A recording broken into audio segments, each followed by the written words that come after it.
In the Titanic movie, you won't see any fumes above the fourth funnel of the legendary ocean liner, and it's not a mistake. Back in 1911, the year before the Dream ship's departure, large ships would mostly sail with 4 chimneys. They needed those to draw heat and fumes from their massive boilers. The Titanic was a real engineering gem that only needed 3 chimneys to function. So the fourth was added for balance and more impressive looks.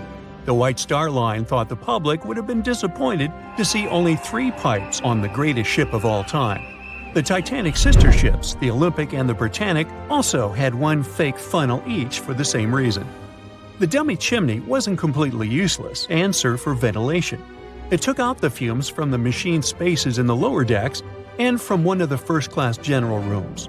1 big ventilation funnel, instead of several small ones, helped to declutter the upper decks and left more open space for passengers to enjoy their strolls. When Titanic went down, the funnels, each weighing 60 tons, went down with the rest of the ship. They were made extra tall to make sure the passengers weren't covered in the soot being ejected.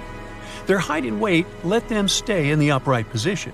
The forward funnel, followed by the others, fell only when the ship went for the final dive. Those chimneys were much lighter than the bow, so they spread among other debris. The light material they were made of flattened once it hit the bottom, and the iron-eating bacteria living deep down took care of it later. The bow of Titanic remained intact when it hit the seabed, but the stern was completely mangled. When the famous ocean liner hit that iceberg, things got really messy. It took the future movie star a whole 2 hours and 40 minutes to submerge completely. The collision let water flood 6 out of 16 watertight compartments. As the water gushed into the starboard side, the ship started to tilt down in the front and a bit to the right. By midnight, the damaged compartments were spilling water into others, and it was chaos because these compartments were only watertight horizontally. Soon enough, water started flooding through the anchor chain holes, and by 2 a.m., the bow was sinking, and the stern's propellers were lifted out of the water. The ship kept flooding until the moment the bow went underwater, and the stern shot up almost 45 degrees. The weight of those massive propellers stressed the ship's midsection. The steel just couldn't handle it and failed. Survivors described that moment as some loud noise, like breaking china or falling gear. That was the Titanic's upper structure giving in. By 12 past 2 a.m., the bow and stern were only connected by the inner bottom structure. Minutes later, the bow, weighing almost 16,000 tons, broke loose from the stern. The stern rose sharply to an almost vertical position and started sinking slowly. By 2:20, it disappeared underwater. The bow was cruising down at about 13 miles per hour and had hit the ocean floor almost a half an hour before the stern. The 2 parts of the Titanic now lie 2,000 feet apart, pointing in different directions. The bow remained mostly intact, just covered in mud. The stern turned into a tangled wreck because of the implosions it went through during the descent. The air trapped within the structure just couldn't handle the increasing pressure of the water deep down. Signal rockets played a big part in the Titanic's tragedy. When a ship goes down, you're supposed to shoot up red flares to signal trouble. But someone decided to stock Titanic with white lights instead of the usual red ones. So when the ship smacked into that iceberg, the crew fired off white flares.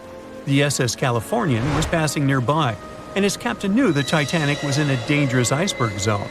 The crew didn't spot the sinking Titanic, but they sure saw those white rockets. The radio between the ships was useless because the Californian's operator switched it off. The captain had a gut feeling something was off, so he flashed a Morse code light signal at Titanic. But he received no reply because the Titanic had already gone underwater. There was another ship, Samson, sailing alongside the Titanic. It had plenty of illegally hunted frozen seal meat from Canadian waters abroad, so it was sailing with lights off to remain unnoticed. When they saw the Titanic's white rockets, they thought it was the Coast Guard and zoomed away. Samson didn't have a radio, so they couldn't find out about the ongoing disaster. The crew got the news about Titanic only when they got to the coast of Iceland the following month. There have been many theories to explain the Titanic tragedy, and one of the recent ones says that there was a fire involved. An Irish journalist went full detective for decades, digging into the mystery, and stumbled upon a game-changer. He came across a photo album that had been hiding from the public for a century after the tragedy. In the pictures, taken at the Harland and Wolff shipyard in Belfast, Northern Ireland, just over a week before the liner sailed, you can clearly see a massive 30-foot black spot on the ship's hull. Maloney researched the photos and eyewitness testimony from the time and claimed that a fire spontaneously broke out inside of one of Titanic's enormous coal bunkers. It was raging for a whole 3 weeks and messed with the metal, critically weakening a crucial segment of the ship's hull. Back then, most ships had just one hull, so it was the only skin the Titanic had. That's why the Iceberg managed to punch a hole through the ship so easily. If it hadn't been for the fire, the Titanic might have shrugged off that iceberg collision. The company operating the liner knew about the fire, but they decided to conceal that fact. They didn't want any negative stories in the press as they faced some serious competition in transatlantic voyages. The Titanic was sold out, so they stocked up on coal and made it sail.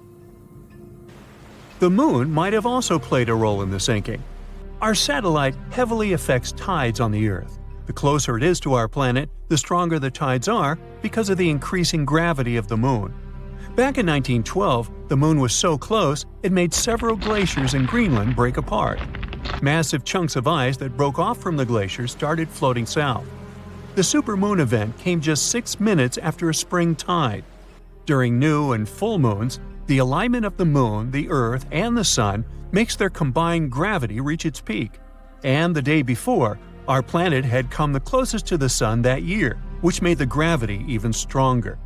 This mixture of events created perfect conditions for one of the most powerful tides in history. It created the perfect conditions for the icebergs breaking off from Greenland's glaciers to move freely. Opponents of this theory say that the difference in tidal force wasn't actually that big, and it couldn't have been the main cause of the sinking. The iceberg tore down the side of the ship, leaving a huge opening in the hull. It wasn't a continuous rip, and damage was caused in several places. Some experts believe the ship would have survived the iceberg if it had hit head-on. The Titanic had watertight compartments designed to prevent flooding in case of a collision. Only the first 3 or 4 of these compartments would have been flooded. This could have helped save a lot of lives. Supporters of this theory put the blame for the disaster on First Officer William Murdoch. Huge, fast-moving ships don't just turn in a matter of seconds like a speeding car. It takes minutes. When Murdoch realized the collision was inevitable, he tried dodging left to avoid a direct hit. But despite his efforts, the ship still collided with the iceberg. You know the rest.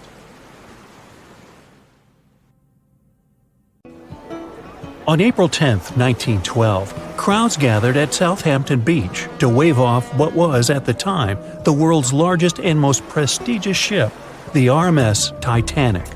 The cost of the most expensive first-class parlor ticket was $4,350. That's around $70,000 in today's money.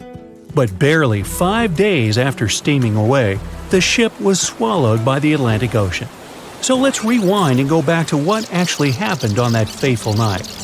The captain wanted to set a speed record for the ship's maiden voyage and arrive early. The ship was deemed unsinkable, so he went full throttle into the dark Arctic waters. After spotting the 100-foot iceberg, the crew desperately tried to steer the vessel away and avoid the collision, but the Titanic was traveling too fast, and the iceberg tore down the side of the ship, creating a huge opening in the hull. It wasn't a continuous rip, and damage was caused in several places. In total, the damage spanned along an area of around 300 feet. But the ship's designers had prepared for the prospect of a collision and added watertight compartments down each side of the ship to act as a buffer zone. 4 of these compartments could be breached and the ship would still stay afloat. But because the iceberg tore down the side of the Titanic, it ripped holes in 6 compartments. The compartments didn't extend up the total height of all decks and weren't actually sealed at the top. This is why, when more than 4 were flooded, water reached over the top of the bulkheads and filled the remaining compartments, causing the ship to sink into the ocean. Think of it as water spilling over an ice cube tray. But what if the collision was head-on? Would it still have sunk? Ships are designed with potential crashes in mind, and most vessels have collision bulkheads in the bow. Most of all, it's like your car's bumper or crumple zone. It's a safety feature that can withstand a direct hit. The bow could have taken some of the impact, and some experts have suggested that if it hit head-on, only 2 to 4 of the watertight compartments would have been flooded. So, in theory, the Titanic might not have sunk, and it might have even been able to continue sailing to its final destination at a much slower speed. The force of impact would likely have been huge, though. But although passengers would have been injured by the force, they'd have been able to stay on the ship to wait to be rescued by other ships, rather than being forced into the icy waters of the Atlantic. Still, one of the Titanic's designers, Edward Wilding, suggested that the force of the impact might not have actually been that big. He told the British Inquiry that lots of people scarcely felt the collision, and he believed the ship would not have sunk if it did hit the iceberg head-on. The ship was also designed with remotely operated watertight doors between all compartments, so any floods could have been quickly sorted out. Because Titanic had 6 breaches from the side collision, and because it happened so quickly, sealing the doors wouldn't have made a difference, as it was essentially impossible to save it by that point. The ship immediately began to flood, with water pouring in at a rate of roughly 7 tons per second, 15 times faster than it could be pumped out. So, while it sounds like the Titanic would have survived had the ship hit the iceberg head-on, this idea does come with some issues. First off, the collision bulkheads were designed to survive a crash with another ship, not a giant iceberg. If 2 ships collided, both would absorb some of the impact in their bulkheads, sharing the impact and likely staying afloat. But an iceberg is stationary, meaning that Titanic would absorb most of the energy from the collision. If Titanic hit head first, because of the speed it was traveling, the impact would have likely traveled down the whole body of the ship. Just imagine a 46,000-ton ship traveling at around 20 knots. At some point, it hits an iceberg that weighs what could be over 100,000 tons. This collision would likely create a powerful force causing massive damage to the vessel. It is likely that seams would split, staircases would come tumbling down, and rivets would burst open across the ship. All that would have potentially flooded even more compartments. This could have caused Titanic to sink in a matter of minutes rather than hours. But that's just the tip of the iceberg. As we all know, the biggest part of it is hidden underwater. So if Titanic had been traveling head-on, it's likely it would have hit the part of the iceberg below the water first, which would send it veering off course. Hitting an iceberg is not like hitting a brick wall. In this case, the ice under the water would have torn open the bottom of the ship and caused damage to the sides. Icebergs also aren't flat, solid objects. If a flat collision happened, the ship might have stayed afloat, but icebergs come in many shapes and sizes, from domes to wedges. Studies have also been done on the steel used to produce Titanic, and the tests show the metal was about 10 times more brittle than the steel we use today. The ship was built before we understood the effects of low temperature on steel. The old steel used to make the vessel would not bend when faced with freezing temperatures, but break. Recovered pieces of Titanic's hull plates show that the hull just shattered on impact. Hitting head-on would also cause a very severe and abrupt stop, so even if the ship hadn't sunk, there would still have been major issues. Think about when you suddenly hit the brakes on your car, or when the bus stops while you're walking down the aisle and you get flung forward. Passengers would have been thrown across the ship, and because the crash happened at night, most people were sleeping, so wouldn't be able to effectively prepare for any sort of impact. This would result in injuries for most people on board.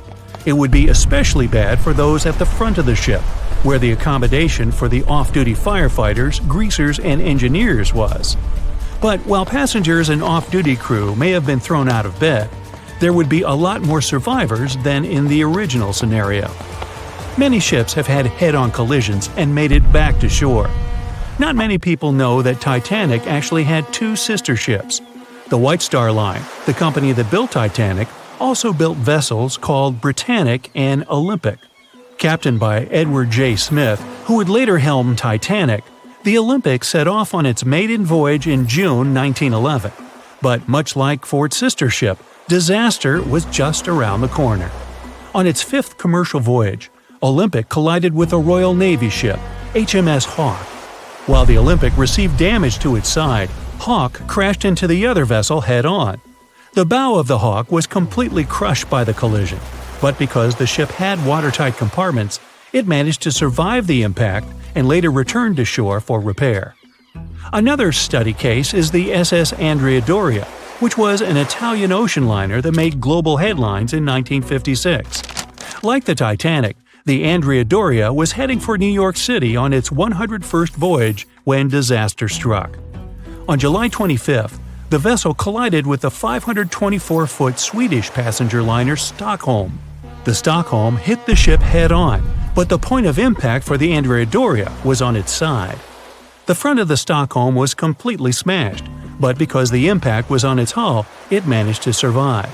The Andrea Doria, however, sadly sank due to the collision being on the side of the ship. So these cases could suggest that maybe the Titanic would have survived had it hit the iceberg head-on. But we have to remember that the Titanic hit the thing full speed, whereas both the Olympic and the Andrea Doria were traveling slower. A beam of electric light pierces the darkness over the calm waters of the Atlantic Ocean.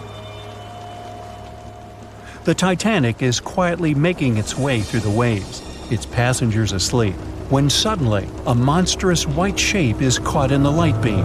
The fateful iceberg is about to rend the side of the legendary ship.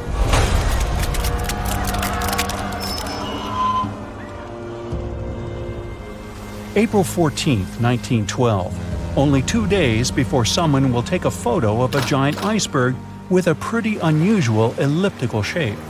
It turns out that this iceberg most likely formed out of snow that fell 100,000 years ago.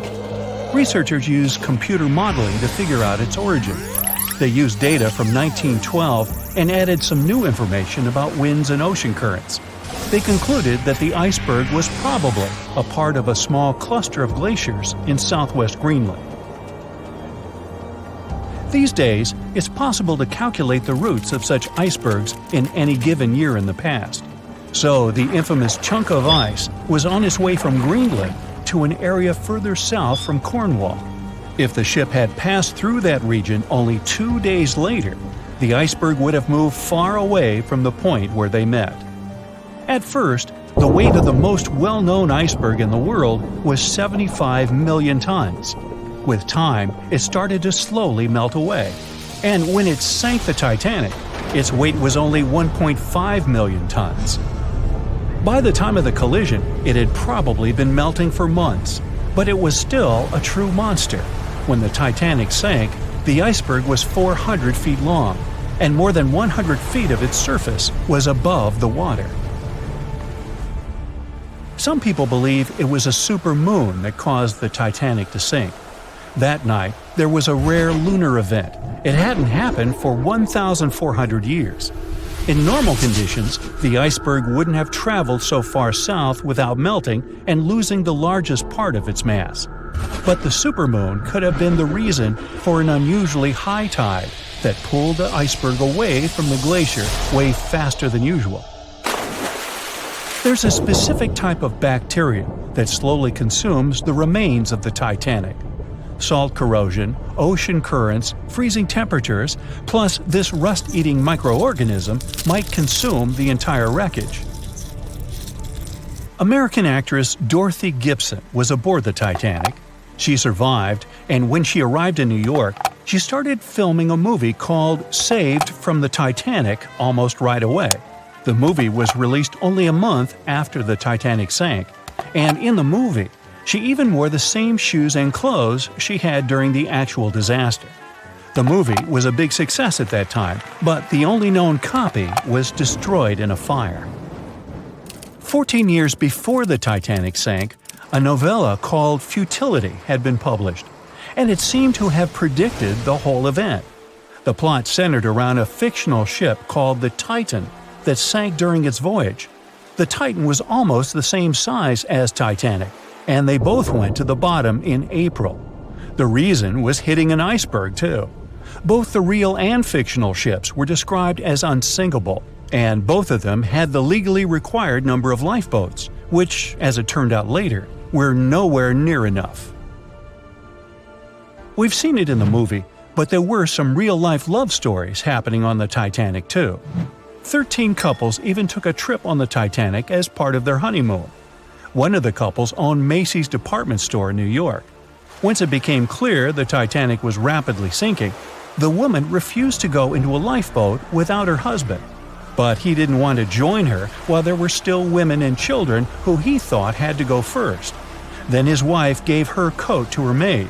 She insisted that the maid should get into the lifeboat, and she wanted her to be warm. As for the woman herself, she decided to stay with her husband till the end.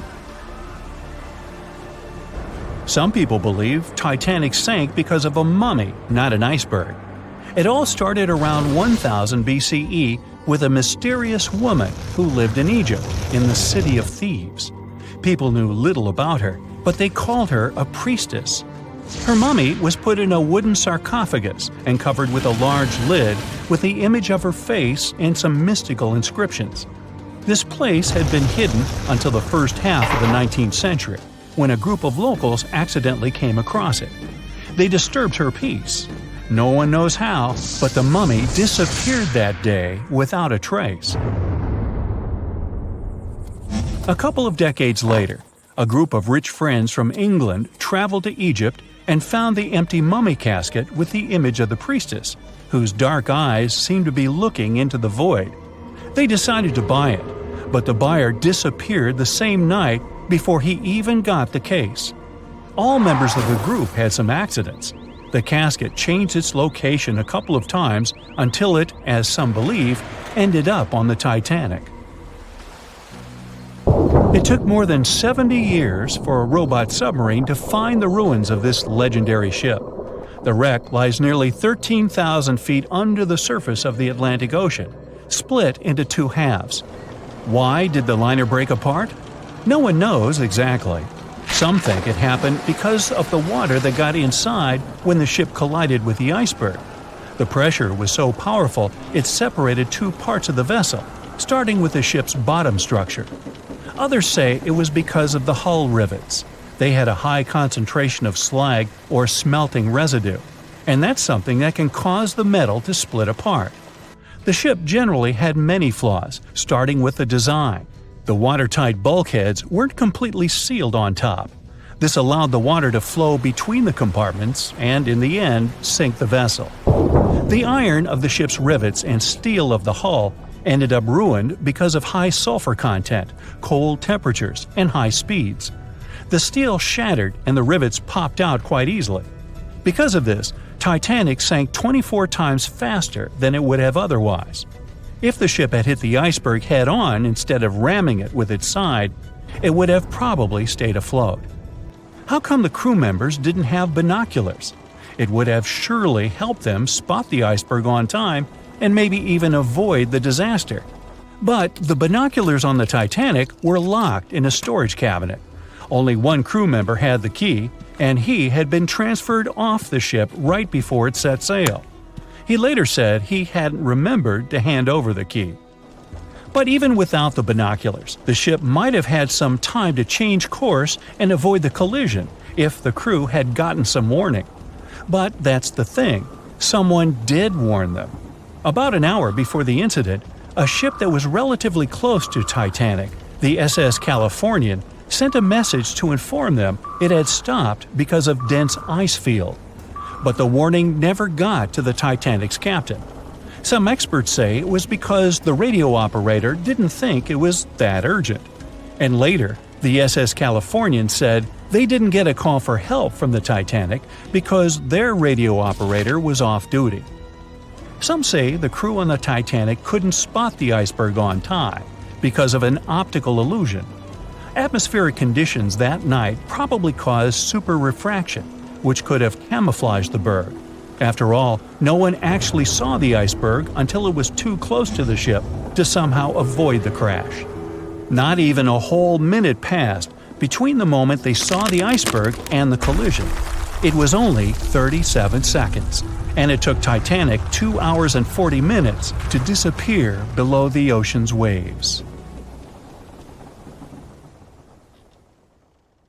They were on their way to the New World when a rendezvous with an iceberg crushed all of their dreams and hopes. There was panic and tears and heartbreaking goodbyes, like that of Jack and Rose. Or was there? Let's see how well you know the real story of Titanic. The love story of Jack Dawson and Rose DeWitt Bukater was inspired by true events. What do you say? Is it a myth or a fact?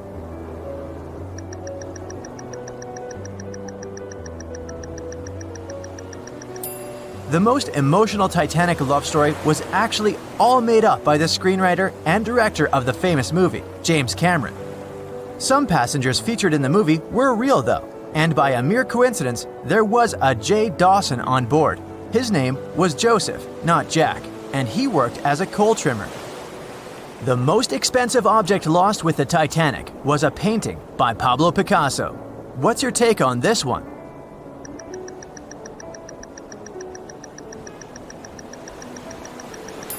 It's a myth, another one given to us by the famous movie. The most valuable item that went down with the Titanic was probably a Mary Joseph Blondell painting, created in 1814. Some other valuable items were a violin that belonged to Wallace Hartley, the musician who insisted that they had to play till the very last moment. There was also a 1912 Renault Type CB Coupe de Ville that would now cost millions of dollars, a handwritten manuscript by Joseph Conrad, first edition essays by Francis Bacon, 5 Steinway grand pianos, and, of course, some fine china plates and cups and first-class passengers' jewelry. The Titanic was the largest and the most luxurious passenger ship of its time. Does it sound real to you?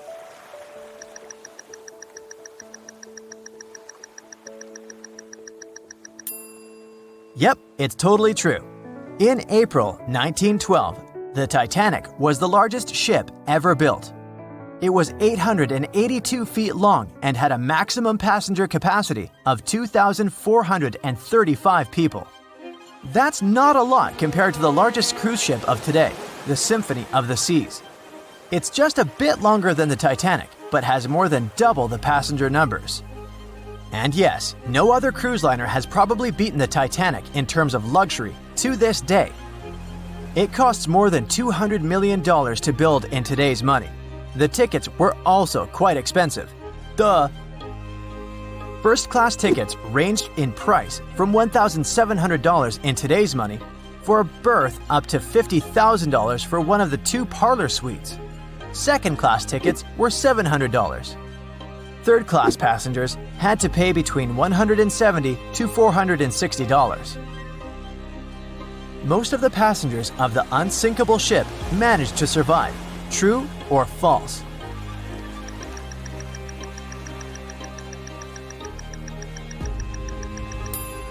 Sadly, it's false.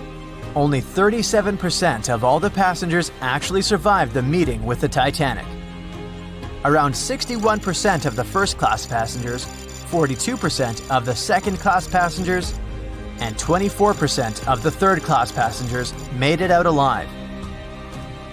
The Titanic was passing through the Bermuda Triangle when things went wrong, and that's probably why it sunk. What do you say, myth or reality?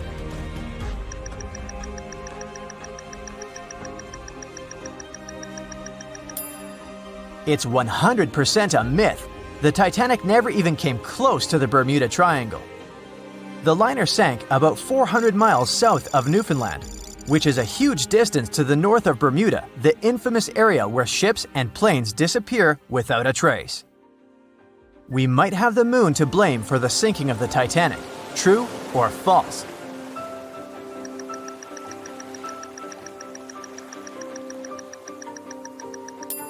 This one is true. The moon heavily affects the tides on Earth. The closer the moon is to the Earth, the stronger the tides are because of the increasing gravity of our satellite. Back in 1912, the moon was so close it made several glaciers in Greenland break apart. Massive chunks of ice that broke off from the glaciers started floating south. The supermoon event came just 6 minutes after a spring tide, the alignment of the moon, the sun, and the Earth that makes their combined gravity reach its peak twice a month. And the day before, our planet had come the closest to the sun that year, which made the gravity even stronger. This mixture of events created perfect conditions for one of the most powerful tides in history. Icebergs breaking off from Greenland's glaciers drift off to the coastal waters of Labrador and Newfoundland, where they often run aground. To move on, they need to either melt and become lighter or catch a high tide that would carry them further. The 1912's tide was as high as it gets. So they shifted many shipping routes south because of the huge amount of icebergs. But not the Titanic, of course, as they believed it was unsinkable. It took 4 hours and 40 minutes for the Titanic to sink. What do you say?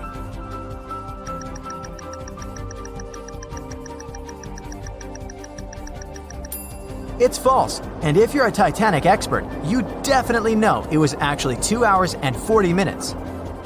And this was slow enough, given the damage caused by the iceberg. It didn't sink faster, thanks to the ship's construction. There were 16 watertight compartments in the lower part of the ship. They worked as a lifeline. When the iceberg crashed into the hull, it broke into 6 boxes. The Titanic could have stayed afloat only if 4 compartments had been damaged. Water filled the first 6 compartments within 1 hour. During this time, the ship tilted slightly to the right side. Then, water began to flood the 7th box when all 6 boxes were filled. And from that moment, the sinking rate was growing with every second. The ship's bow sank under the water, and then the stern filled up. One of the leading reasons for the Titanic tragedy was signal rockets. True or false? What's your take on it?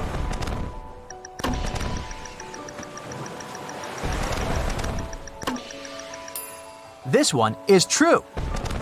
When any ship sinks, the crew members must release red flares. It's a signal to all nearby ships that someone is in trouble. But for an unknown reason, someone put white lights in the Titanic's rocket box. When the ship crashed into an iceberg, the crew members released white flares.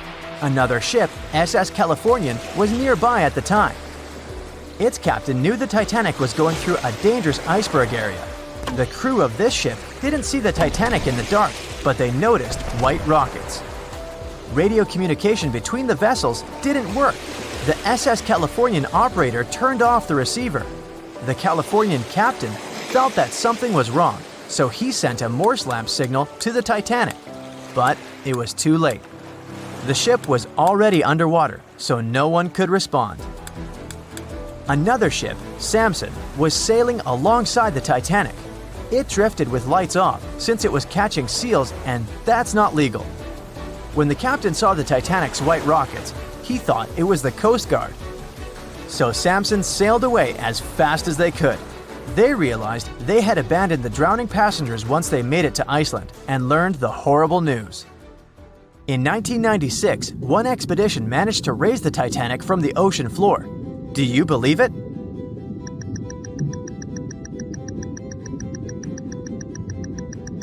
If you don't, you're right. There were different ideas on how to raise the Titanic, from doing it with compressed air to putting it in wire mesh and covering it with liquid nitrogen, or using giant magnets.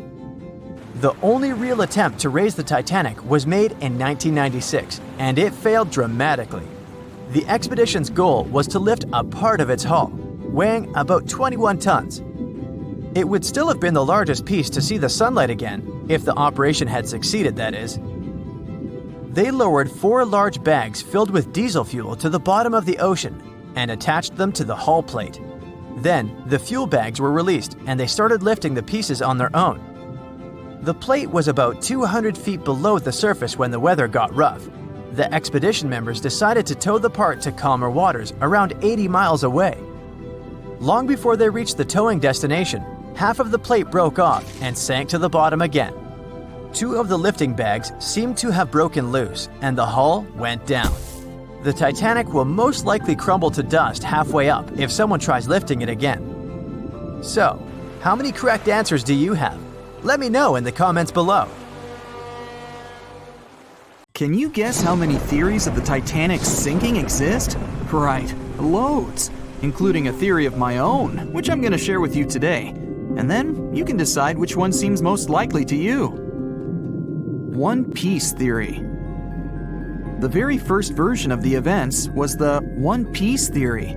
It's very simple and basically claims that the sinking happened without any breakups. 2:15 a.m., the ship collides with an iceberg. 2:18 a.m., the lights go out. The ship reaches an angle of 45 degrees and then quickly begins its final plunge into the ocean depths. 2:20 a.m., only about 3 minutes later, the RMS Titanic disappears under the surface of the ocean for good. The liner doesn't break, it just goes down as a whole piece. Of course, this can't be true. In April 1912, the Titanic was not only the largest ship in the world, but also the largest ship ever built. It's hard to believe that such a heavy vessel could have gone down without breaking. That's just impossible. Well, I mean, you can't blame the theorists. Before we found the wreckage, there were no other theories. Wait a minute, or were there? The day after the disaster, the survivors gave their interviews. They talked about what had happened, and some of them claimed that the ship had actually broken in two when it had been flooded. For example, Jack Thayer, a 17-year-old boy, outlined the sinking as he remembered it, and L.D. Skidmon drew a sketch based on his description. The picture clearly showed the ship breaking in half. But no one believed Jack or other witnesses.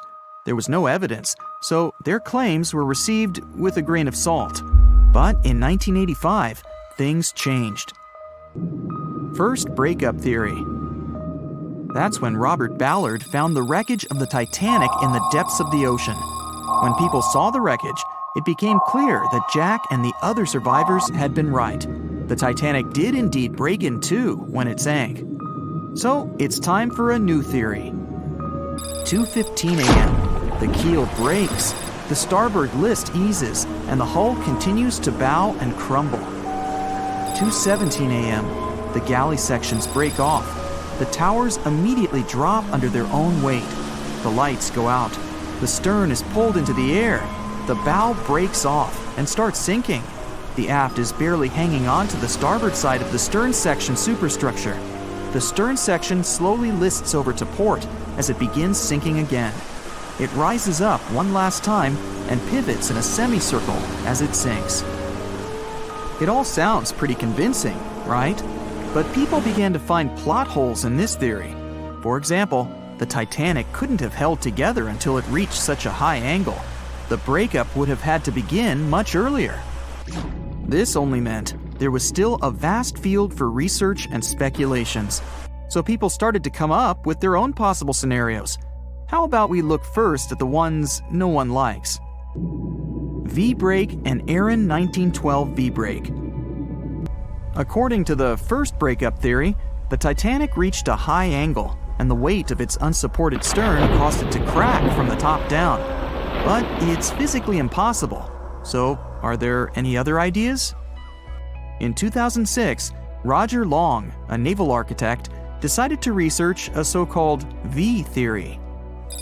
2:17 a.m. The breakup begins at a shallow angle, perhaps as little as 11 degrees. The upper structure fails and starts to crack. At this moment, only its double bottom is holding the Titanic together, but it starts to bend under the strain too, failing the ship. Water is pouring through the crack. It increases the weight in between the two sections, bending the Titanic the other way and pulling it into shape somewhat resemblant to the letter V. The upper decks get mangled and bent together. The bow heads for the bottom, and the stern is the last to sink. This theory has since been disproven many times, though. Roger Long believed it because the broken edges of the upper decks in the Titanic's bow section were all mangled and crushed. However, we have learned that it happened because of the so-called hydraulic downburst, the force of the water crashing into the deck as the Titanic hit the ocean floor.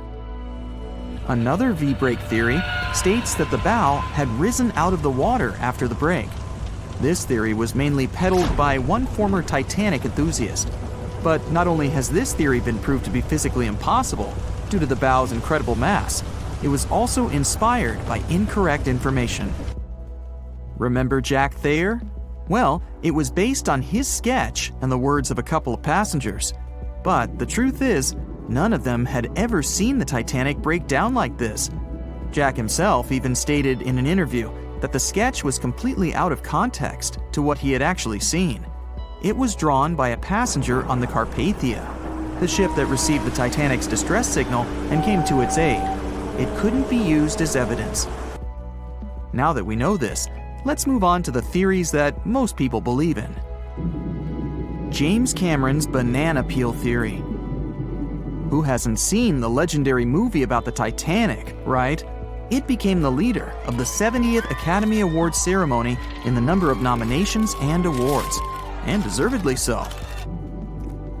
But did you know that James Cameron had been interested in the Titanic for many years and studied the ship's history? His books and research are very detailed, and he even came up with his own version of the events. It's called the banana split theory, and this is actually what you could see in the movie. Here's how it goes. The Titanic reaches a 23-degree angle and fractures down to the keel. The double bottom acts as a hinge as the stern falls down. When the double bottom fails, the bow and the stern separate. The stern lists to port, standing vertically, and then begins to go underwater. This theory is the most scientifically accurate one, along with Roy Mengot's theory. Wait, who's Roy Mengot? Mengot theory. Roy Mengot was an engineer who came up with the most plausible theory for the time being. 2:17 a.m. The lights go out on the Titanic. At this moment, the ship is at an angle of 20 to 23 degrees. Suddenly, the vessel snaps in two just around the third funnel. It causes the stern to settle into the water. The keel fails first. The draft and lower hull are crushed and break apart. Water surges into the bow and stern of the ship through the huge cracks, causing the bow section to sink beneath the waves. The stern rises up to the angle of 70 to 90 degrees, and then it sinks too. This theory seems to make the most sense, but it's quite controversial. The survivors who saw the breakup stated that the stern had settled back with the bow completely missing. Mengot's theory, however, contradicts that statement, while James Cameron's scenario takes this into account. Are you thinking what I'm thinking? The truth must be somewhere in the middle. My version. Now, as promised, I'll provide you with my version of the events. Well, it's not really my theory, more like a combination of Roy Mengot's and James Cameron's ones. I believe that James Cameron was right about the breakup. 2:17 a.m. The ship is at a high angle. The lights go out. Then it snaps into two pieces. The bow starts sinking. The double bottom is still attached to the stern for a minute or so. Once the double bottom fails, the two parts separate and the bow goes down. Then, as Mengot said, the stern rises up at a high angle, and then it begins to sink vertically. It might have actually happened because the survivors stated that they had seen a clean break. This means it couldn't be hidden. And they had also seen the stern staying vertically in the air for a long enough time, probably a few minutes, before disappearing. Anyways, all of these are just speculations. Regardless of how the Titanic broke apart and sank, it was a great tragedy. It's already been 110 years since the Titanic collided with an iceberg and sank. Did you know that in 2022, the Blue Star Line Company is completing the construction of an exact replica of the Titanic? Called the Titanic II liner, the ship will be sent sailing along the same route with 2,400 people on board. Let's hope that everything goes well for them. You know SOS, don't you? 3 dots, 3 dashes, and 3 more dots. It's an easy enough signal to tap out in Morse code. It means save our souls or save our ship. The crew of the legendary Titanic had been desperately trying to send this signal for 2 hours the night of April 14, 1912.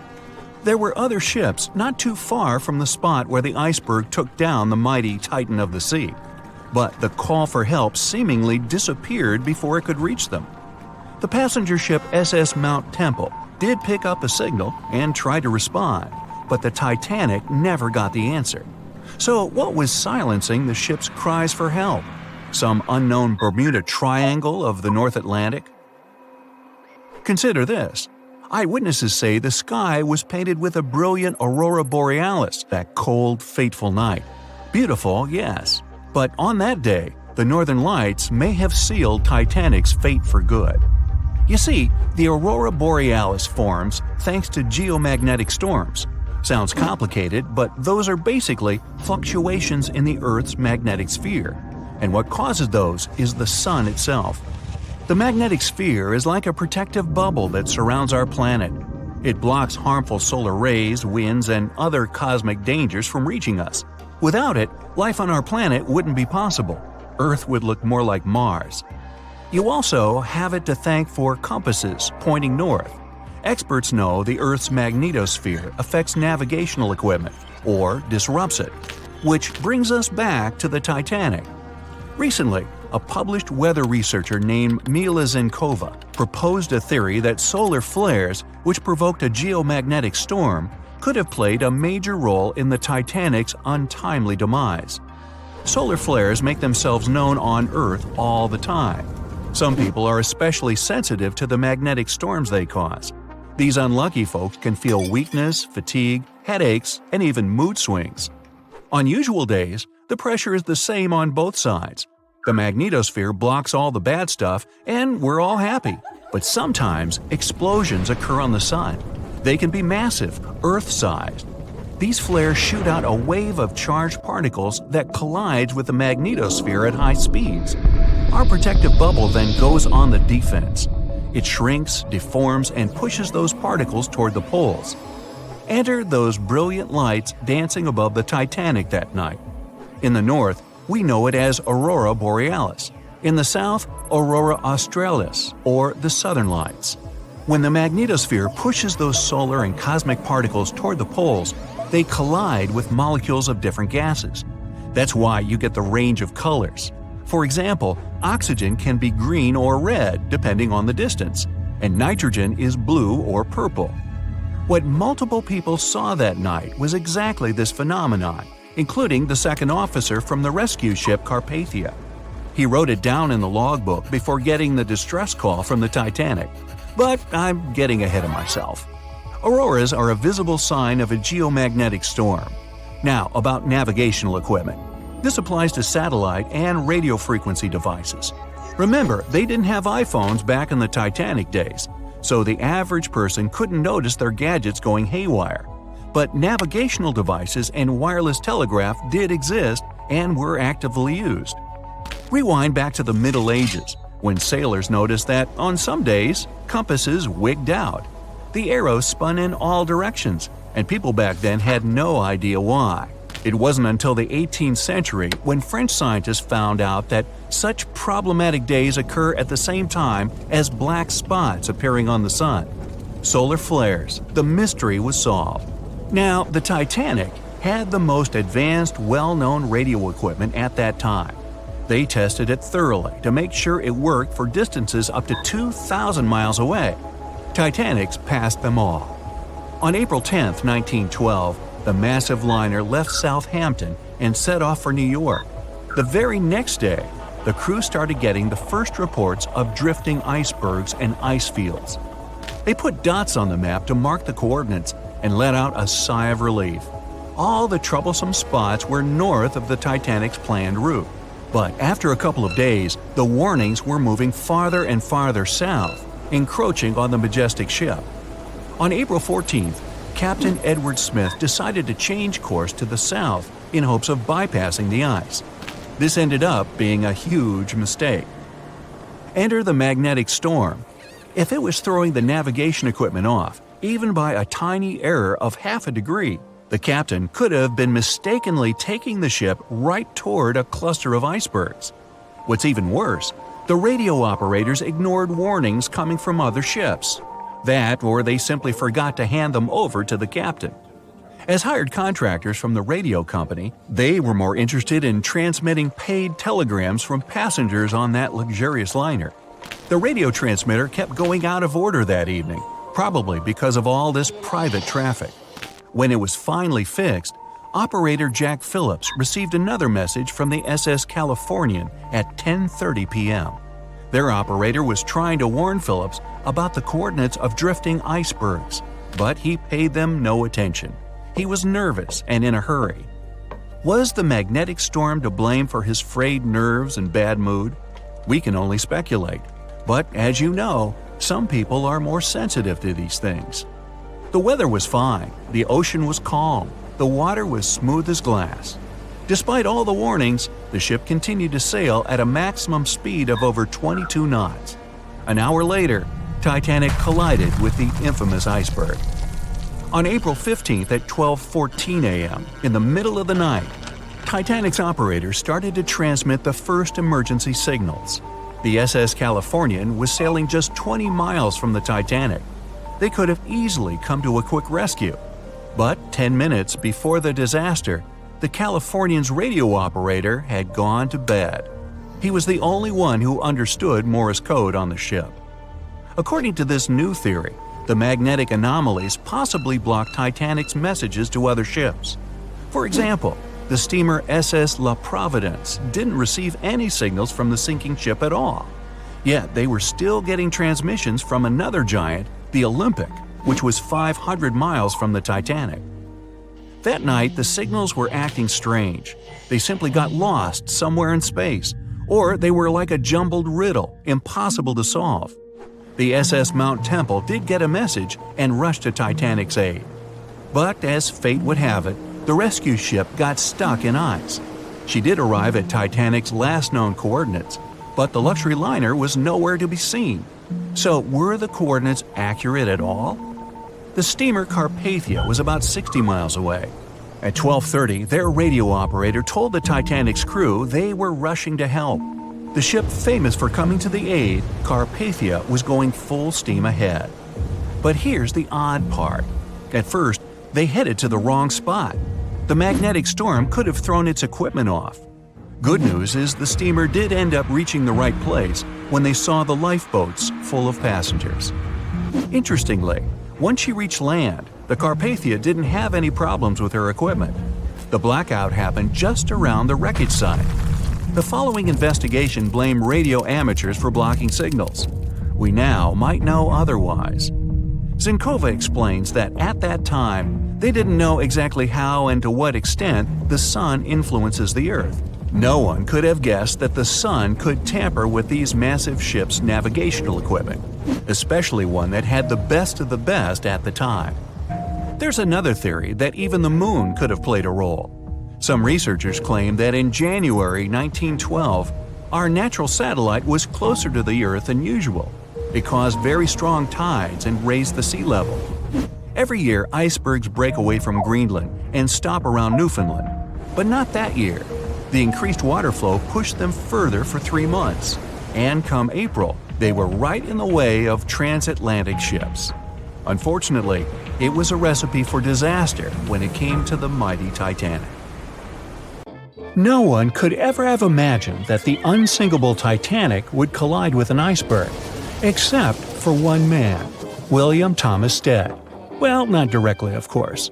It's not like he jolted out of bed one day, envisioning the fall of the Titanic. Rather, he wrote an empowering short story called How the Mail Steamer Went Down in Mid-Atlantic by a Survivor on March 3, 1886, 26 years before Titanic sank. Okay, let's do a super quick recap. Titanic was traveling from Southampton to New York in April 1912 in the North Atlantic. The ship hit an iceberg, and less than 3 hours later, it was completely underwater. Out of 2,208 people on board, just 706 survived due to the limited number of lifeboats and icy cold water. Another passenger ship, Carpathia, heard the distress call, picked up the survivors, and brought them safely to New York. The short story William Stead wrote was about Thomas, a British sailor, who got on a passenger liner bound for the U.S. At one point, the protagonist realized there weren't enough lifeboats for everyone on board the ship in case something happened. A couple of days later, heavy fog covered everything in sight. Luck was not on the liner's side, and it collided with a stray ship, just like Titanic struck an iceberg. Only 200 out of the 916 people made it safely to the U.S. The main character managed to survive by jumping into the water and climbing into one of the lifeboats. Now, you'd think that the story riled up everyone in the industry to add extra lifeboats on ships. But sadly, it received very little attention when it was published. Even more tragically, William Thomas Stead was on Titanic when it sank, and he didn't make it. The survivors who knew Stead mentioned that he had always been cheerful and had loved to chat during meals. He complimented the ship's design and how sturdy it was. Witnesses also talked about how he had been helpful when the ship had been sinking, having given his life jacket to someone else. He was a journalist by profession and was on his way to New York for a ceremony.